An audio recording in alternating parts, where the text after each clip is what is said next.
Welcome back to Starship's fourth flight test. It has been an exciting day so far. We had an on-time liftoff of 7:50 a.m. Central Time, followed by successful hot staging, stage separation, jettisoning of the hot stage structure, an epic super heavy booster landing, water landing in the Gulf of Mexico, the first successful return of the super heavy booster. So that was incredible to see. And right now, the ship is in space. As you can see here by this view, we're looking at one of the flaps of Starship, one of four. You can actually see a close-up side detail of some of those hexagonal heat shield tiles. Now, coming up around T plus 49 minutes, the ship will re-enter the Earth's atmosphere.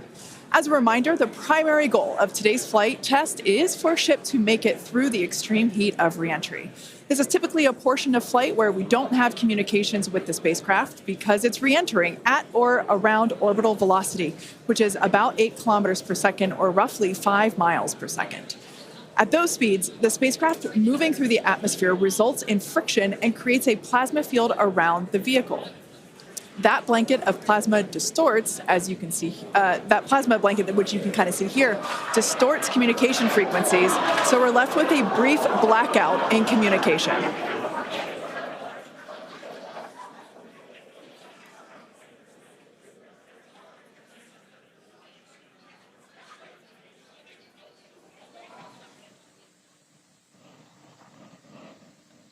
Yeah, that's right, Kate. And Starlink's what's really allowing us to capture as much data as possible, especially through this reentry.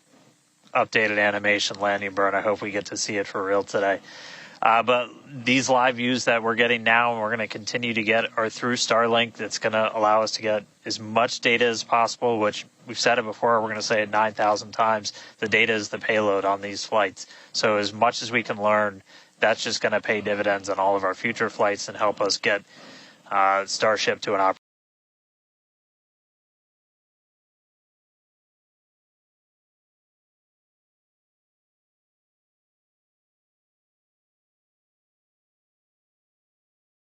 able to send us data back all the way through reentry. We've done some additional testing, and we're expecting to be able to get data from Starlink thanks to its high frequency and kind of the orientation and everything of Starship all the way through reentry. And then got a new view here. We have two external views. We had this one on flight 3. We've got two for this one. And we're going to continue adding views as we continue to evolve Starship. Again, this is an experimental vehicle. Believe me, I want as many camera views as you all do. So huge shout out to the AVI and the software teams and everybody that's been working with us. We're getting more cameras on Starship, not just because it looks cool, but this provides an incredible insight into reentry, which is, historically a really tough window to look through. The physics of reentry are insanely intense.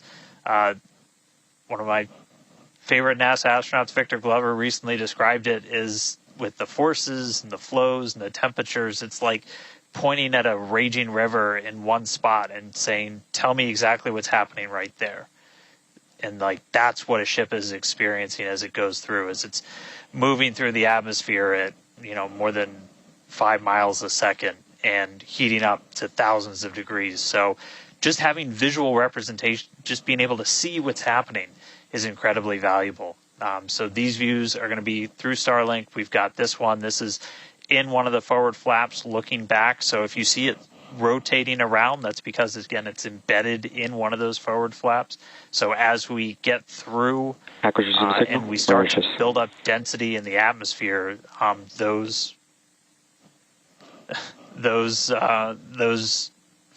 view is going to move around as the flap does. And then the other one we had a little bit earlier is looking at one of the other forward flaps on the other side. Eventually, we're going to keep adding more cameras to Starship, get a couple of different views from the outside of all the different areas, and then also eventually to be able to see payloads once they're deployed. So a lot more exciting stuff coming up in the future. But right now we're getting closer to reentry. Again, we're going to be moving at hypersonic speeds at more than 5 times the speed of sound. We're going to see that plasma start to build. So, Kate, Jesse, excitement coming up. Yeah, as you can see with that view on your screen, again, high def brought to us by Starlink. We can see the plasma beginning to build as the ship is getting closer to the Earth's atmosphere. Now, let's talk a little bit about how Starship will survive reentry, hopefully, and control itself. Exactly. We've been talking about this entire flight test. There's 18,000 hexagonal ceramic tiles surrounding the bottom portion or the Earth-facing side of the ship. Through 100 kilometers altitude, good altitude for entry. Great call-outs there. Now, during atmospheric reentry, the vehicle is going to see temperatures as high as 2,600 degrees Fahrenheit or over 1,400 degrees Celsius. So those tiles are there to help protect the vehicle from this extreme heat. Yeah, and the flaps will help control it. Now, one noticeable difference I see immediately, those flaps are not moving as much as they were on Flight 3. So that is a great sign, right? We had unplanned loss of roll control on Flight 3, so we added some additional thrusters, and we can see that they're working well, and we have a much more stable view. So those flaps, there's 4 of them, 2 at the top and 2 at the bottom. They're made out of stainless steel. And yeah, they help steer the ship, which, as we can see, the plasma continuing to build. Now, if the ship survives reentry, it will have to perform a flip maneuver as well as a landing burn. We saw this demonstrated in a couple of high-altitude flight tests back in like 2020, 2021. Similarly, temperatures increasing on the nose within expected ranges. Great news there.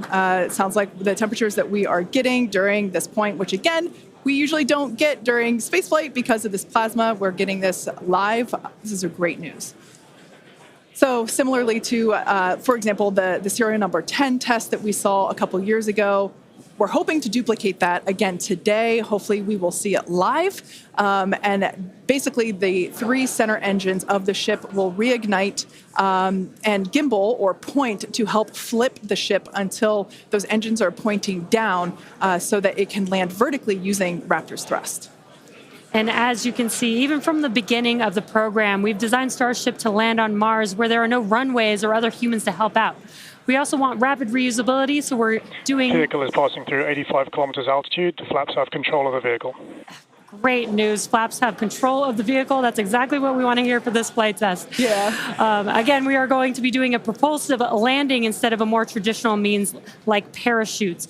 And we are expecting re-entry to begin here in just about a minute. Re-entry, an awesome view that we have here. Starship remains on a good entry trajectory. This is the same view that we had when we first returned from the coast phase. Again, this is looking at the side of one of the flaps. It's incredible that literally at the bottom of this picture, we're basically looking through plasma, which is just absolutely mind-blowing. Wild, very wild. Now we are expecting entry to begin here in about 30 seconds or so. Entry to splashdown is expected to last about 6 minutes long. And that flip maneuver should occur around about 10 minutes before splashdown. And such incredible views that we're getting. Approaching peak heating region. Great call-outs there.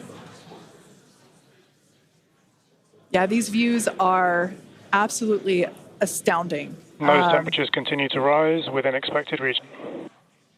And in your bottom right-hand corner, you can also follow along with the altitude of ship as it's returning back to Earth. So once again, this view is basically looking down into the plasma blanket that is building up around the exterior of Starship. It is traveling, as you can see on your screen. You can look in the bottom right-hand corner and see how fast it's going, how high it is, as well as the general orientation. Again, we're seeing a lot more stability, a lot more control here on this flight, which is great. It shows that the iterations, the learning... Starship is now in expected peak heating region. All right, great news there, telling us that this is basically the hottest point that Starship should get during its reentry. Now, the heat shield is working with the atmosphere for some free braking, okay? The atmosphere is helping to slow the Starship down. Yeah, exactly. We're not using any engines or thrust to slow the vehicle down. Exactly what Kate mentioned. We're just using the atmosphere and those heat shield tiles protecting the vehicle as it's coming through that high heat temperature. Yeah. Now, this is another one of those moments that we have been waiting for. Right now, the ship is currently re-entering the Earth's atmosphere, and by all looks and all call-outs that we're hearing on the net, it is doing pretty well. Now, we do not plan to recover the spacecraft today, but rapid and reliable reusability is the ultimate goal.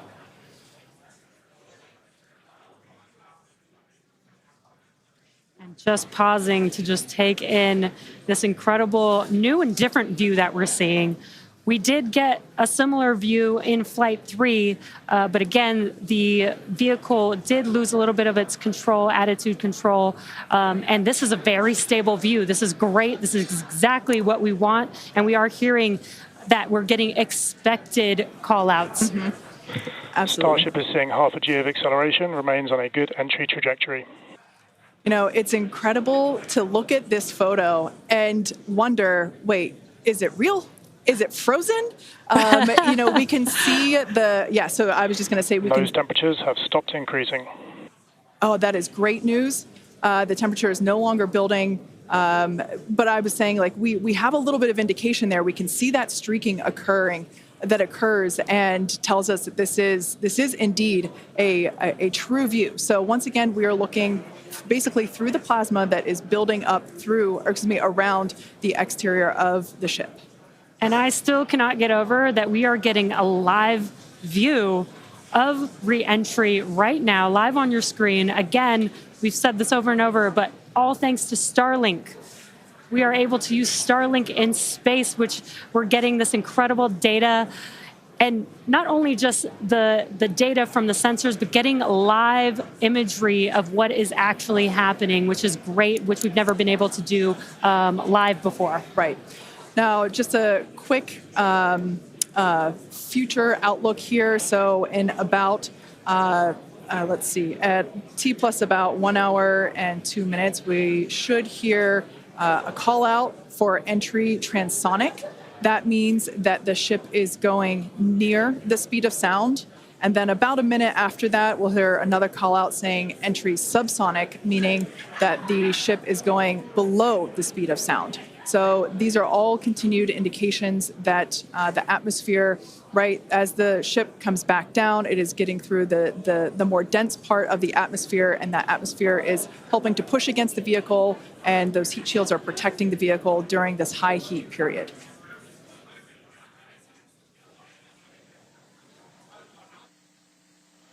Yeah, Kate and Jesse, we're starting to see as the atmosphere gets denser, you're starting to see a few more particles make an appearance in the plasma there. You can see you're looking down at the aft end of the ship in the top left, and you're seeing essentially the flame build up as we go through reentry. You've been hearing the call-outs. They're tracking things like temperatures in the nose cone, and those were right where we modeled them to be, which is really cool to see and to see in real time. But we're coming up. We're at about 67 kilometers in altitude. Our last signal with the ship on Flight 3 was at 65, so we should be making it past that point shortly. Obviously, as you guys pointed out, we're in a much better control this time as we re-entered in the right attitude, and our flaps have been steering the way so far. Once we get through transonic, that's when you've got essentially Raptor landing bird. Different areas around the vehicle where the air is either moving faster or slower than the speed of sound. We'll eventually get to subsonic, which we have some experience with. We did in our suborbital campaign. Start of Raptor chill. And Starship will eventually get down to its terminal velocity as it's floating down to the water. That's just about 200 miles an hour or so. We are hearing that we're starting to chill some of the engines as we are, if we make it all the way down to the water, still going to attempt a landing burn, but still a ways to go. We're at about 64 kilometers in altitude right now. We made it through what's expected to be the peak heating, but now we're going to start encountering increased pressures as the atmosphere gets thicker and thicker. So we're at 63 kilometers, so we've already made it farther. than we did on our last flight when that last signal was coming at 65 kilometers. So again, what we're really looking at here is the performance of the heat shield, of the flaps, of the seals in the flaps. There's just a whole bunch of different areas that we're keeping a really close eye on as we re-enter.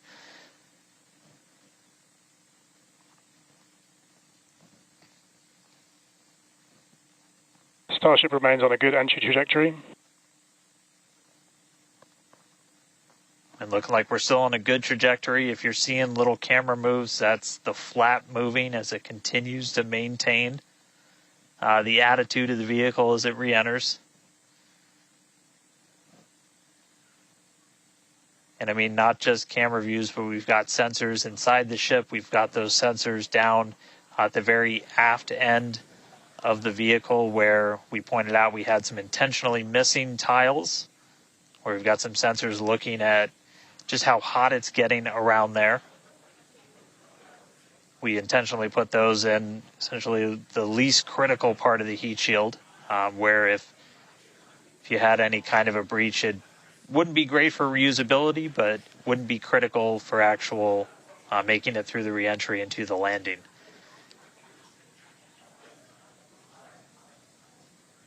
"58 kilometers, we're continuing to descend. Again, right now we are over the Indian Ocean. We're actually getting closer and closer to that expected splashdown point, which is just to the off the northwest corner of Australia.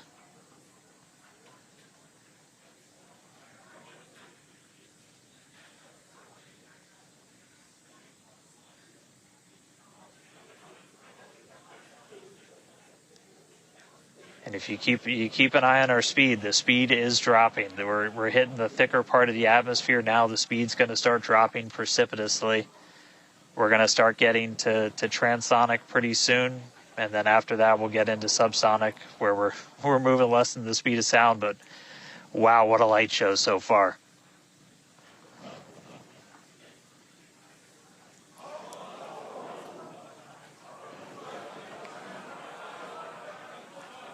External temperatures are starting to come down. Again,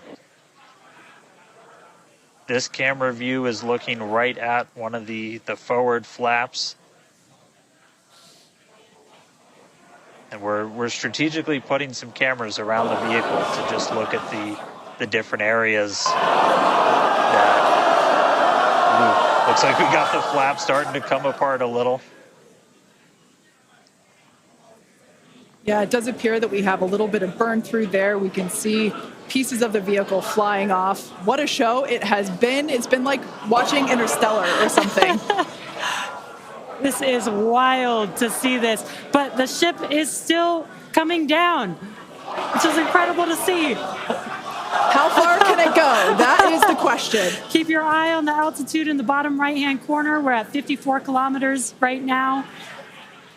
Now, ultimately, the data is the payload today. We've been saying it multiple times. Our teams are sitting, reviewing this data live, learning where the hot spots are. As you can see, there's an obvious hot spot there with the flap, and learning how we can improve this design. The goal was to get as far through this high heat re-entry as possible.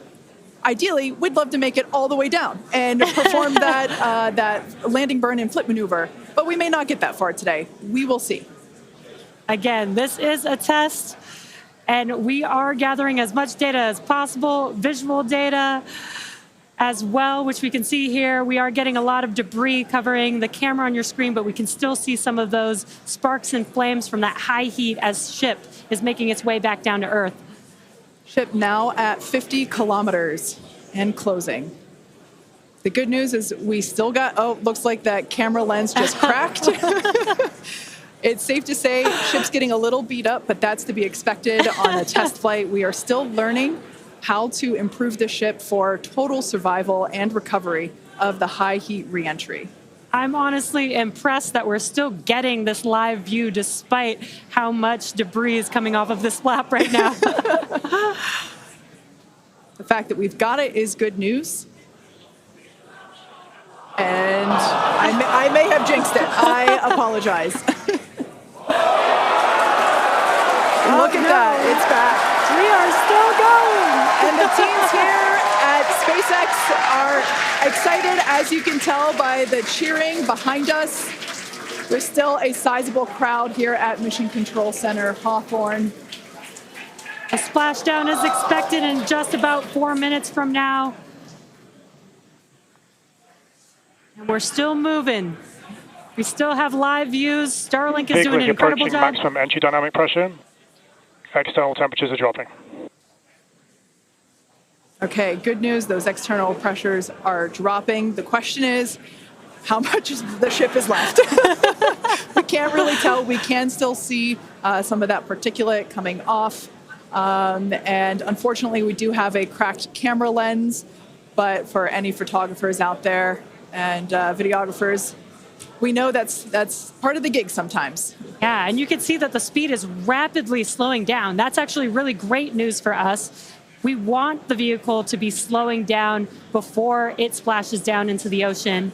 That'll help set us up for that flip maneuver, engines first down into the water. Exactly. So we have seen this flip maneuver demonstrated on previous high altitude flight tests like serial number 8. Oh, more views.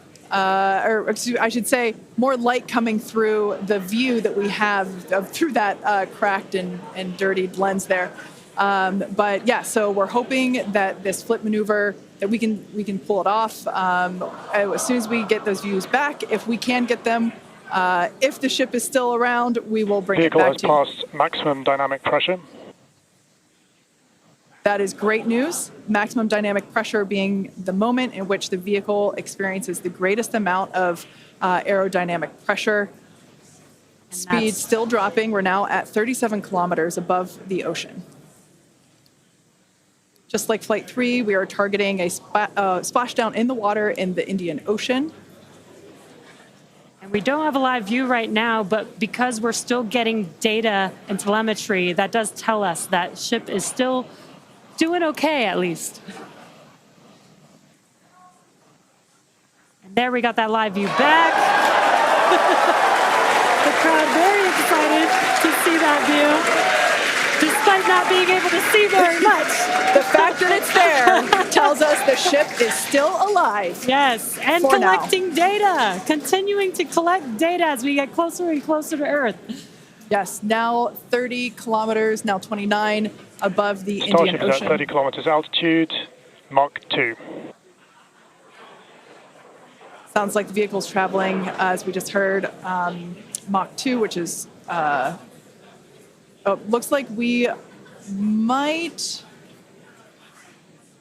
I thought maybe it might clear up. It is a little bit, now at T plus 1 hour, 3 minutes and 13 seconds into Starship Flight 4, hoping that the ship can hang on. It's probably potentially hanging on by a couple of bolts and threads, but it's still going, and that is excellent news. That deceleration is looking incredible. We're about to go under 1,000 kilometers per hour.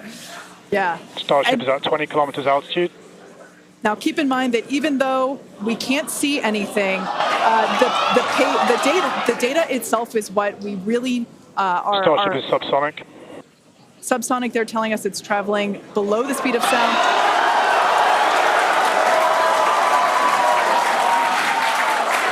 That movement means the flaps are actuating. I think we can see something. This is a nail biter. But we are, unfortunately, we can't see through the lens, but we're still getting the feed.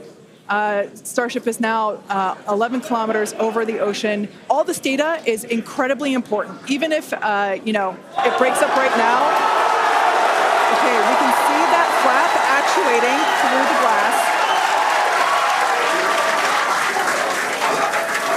Starship is passing through 10 kilometers altitude. Okay, the next milestone will be initiation of the flip maneuver and landing burn. Keep an eye on the bottom right corner of your screen for those 3 center engines to relight. They will gimbal or angle so that the ship flips itself back up vertical and hopefully lands in a vertical position. And the crowd is very excited to get this view of that flap still maneuvering. Starship is passing through 5 kilometers altitude.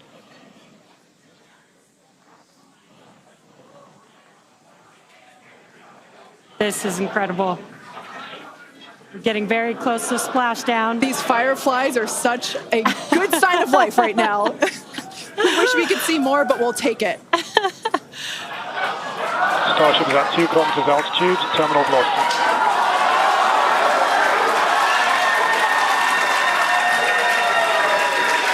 Landing burn startup for Starship.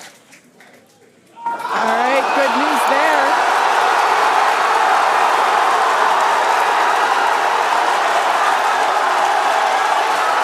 Nominal chamber pressure. Landing bird startup.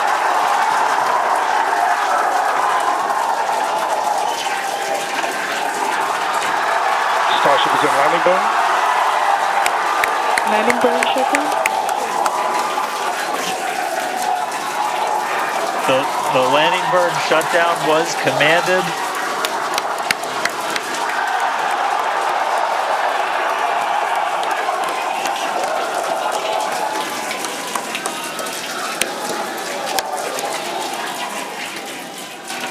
Wow. I mean, it was a little bit of use your imagination as you were going down with what we could actually see, but we were able to hear the ship did its landing burn. It sounded Starship like we might have got shutdown. 2 engines.